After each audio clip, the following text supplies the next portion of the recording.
The process of housing counseling. It varies from counseling agency to counseling agency, but these are the basic things that happen as a part of the housing counseling process. Obviously, you'll contact us, right? That's the first step. As Terry said, nothing is worse than doing nothing. So you want to make a contact, and you guys are here tonight. So you're already a step ahead of all the people who still haven't done anything yet. Let me just say congratulations on being here, because you're making a step in the right direction. And then there's an intake process where we collect all the information that you don't want to tell us because you think we're just being nosy. There's a review of all the intake information where we verify your information.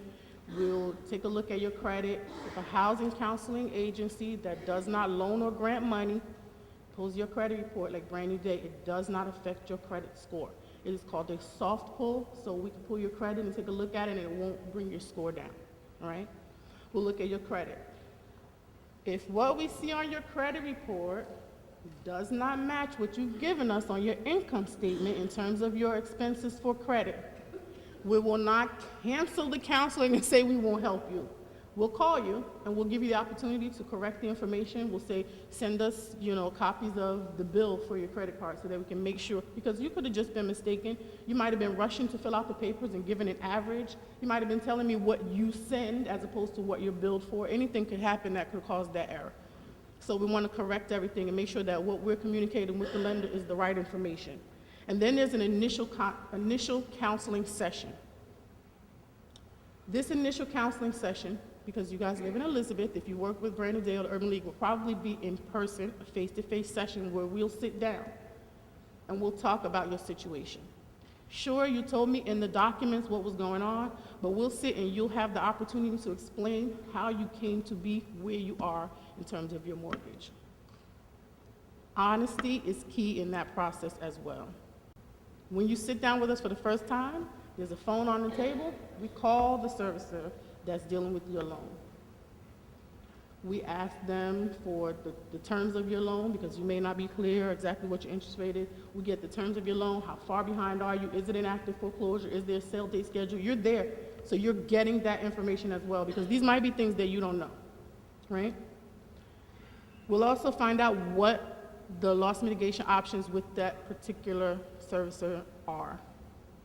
We'll then help you, and keeping with that action plan, to do the crisis budget.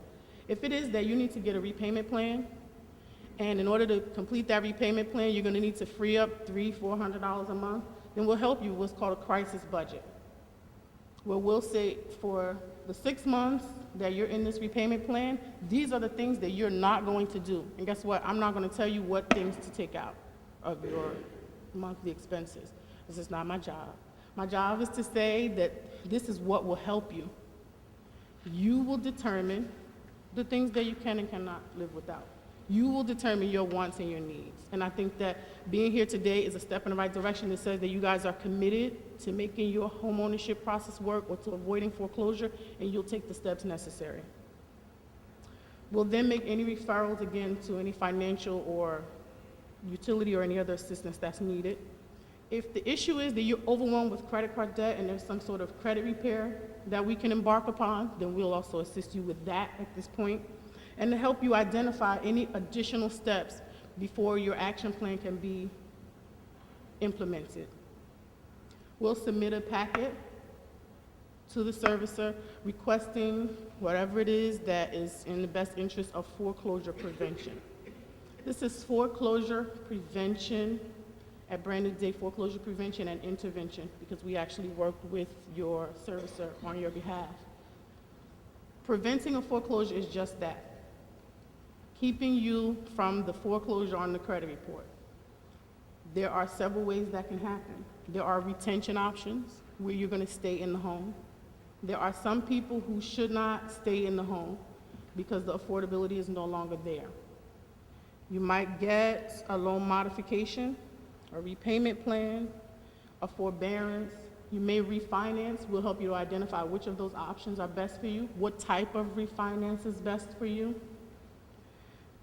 Then there's also loss options where you don't stay in the home. You sell the home in a pre-foreclosure sale, or you do a short sale if you've had the house listed for 90 days or more and haven't gotten any offers that meet what it is that you owe to the lender, or again, the deed in lieu of foreclosure. Now, there are some people for whom there really is no option other than the foreclosure. We hope that that's not you, and we'll work toward helping you to avoid it. Moving out of the house is not the worst thing that can happen.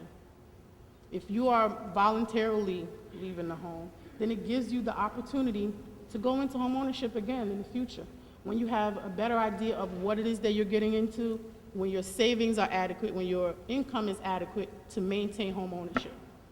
So there are times when, as a counselor, you see things and you hear things that other people don't see and hear. Aside from my sons when they fall down, or, my brothers at family reunion, I shouldn't tell they cry when the family all gets together, they wouldn't like that. But that was in my office dealing with this counseling is the first time, other than someone in my family, that I ever seen a grown man cry. This is a very emotional situation. This is an emotional situation. It's a difficult situation for you to talk about, but you are not alone. You're not the only person facing this issue, and you're not alone in facing it. You have the housing counselor on your side. We're here to work with you to make sure that you're kept safe in the process, to make sure that you understand what is happening to you every step in the process, and to help you to avoid the foreclosure in any way possible. I'm not going to take any questions right now, but I am going to be outside. Olga Montero speaks Spanish. She's outside at Brandy Day's table. If you have any questions, our intake packet is out there. If you want to take it, fill it out, send it back to us with all the documents. That puts you kind of ahead of the game on people who are just going to call us tomorrow because you already have the information needed, and you can send us all your documents and we can get started. But again, it's very important that you trust that the housing counselor is here to help you and not to cheat you. Just to kind of touch again on the loan modification, because I just want to make sure that everybody understands what happens in this instance. A loan modification is the change in the terms of your loan. It might extend the loan term. It might decrease your interest rate. It might just take some past due payments and re-amortize them or break them out over the course of the loan again, but it changes the terms of the loan. If you are not the authorized person on this loan, you can't agree to a loan modification, which means your housing counselor can't agree to this thing on your behalf. We get a phone call or an email or however it works from your servicer that says these are the terms, and we communicate that to you. Documentation is sent to you. Again, there has to be a signed agreement between you and your lender before anything is a deal in terms of any reworking of your loan. So I just want to make sure that you have an understanding of that. And if you're a realtor and you're working with people that haven't had any counseling, make sure that they're going to a HUD-approved housing counseling agency. And if you know other homeowners who are struggling, or who you don't necessarily know are struggling, but you just know that they're a homeowner, you want to make sure they have the information that's needed, take a door knocker off. Just hang it on their doorknob. They don't even have to know you know. Just hang it on their doorknob, and then the number will be there, and they'll give us a call. But again, if you don't want to call Brand New Day, or if it's 2 o'clock in the morning, tonight, sometime 2 o'clock in the morning, and you're like, you know what, I can't talk to them until tomorrow, at the HOPE hotline, 888-995-HOPE, 24 hours a day, there's a counselor there. There's counselors there that speak English, that speak Spanish. They're working on getting counselors that speak Creole and other languages. You can give them a call. There may be the possibility that they can help you to work out whatever it is without having to ever refer you to a local counseling agency. If not, then they'll give a call to a local agency or just tell you to give us a call as a reference. And make sure that if you call them, you let them know that you heard about it at this event tonight and that Brandon Day referred you.